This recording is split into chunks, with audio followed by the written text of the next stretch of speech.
Panahong ikaw nakakaramdam ng pagnanasa ng laman mo, ang asawa mo ngayon ang naglilingkod sa'yo. Kaya, ang nakakasumpong ng asawa, nakakasumpong ng mabuting bagay. Nagtatamo ng lingap ng Panginoon. Dapat kayong mga lalaki maintindihan ninyo. Ang asawa nyo, lingap ng Diyos yan. Pero mo, bihis ka lang ng bihis, may tagalaba ka, may tagaplansa ka pa. Pagkatapos, bubugbugin mo pa, napakawalang hiya mo naman. May tagaluto ka, may tagalinis ka ng bahay, may janitor ka, may inaanakan ka pa, may tagapagpalaki pa sa anak mo. Tapos bubuntalin mo lang, pasasabugin mo ang uso. Ikaw naman ay nasa kanto, nakikipag-inuman. Napakawalang hiyang lalaki naman ito. Tapos mananalangin ka pag Pasko. Sino kaya makikinig sa'yo? Yung demonyo.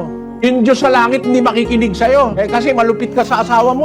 Dapat sa lalaki, sa iglesyang totoo, mapagmahal sa kanyang asawa. Mahal niya ang kanyang asawa gaya ng kanyang sarili mismo.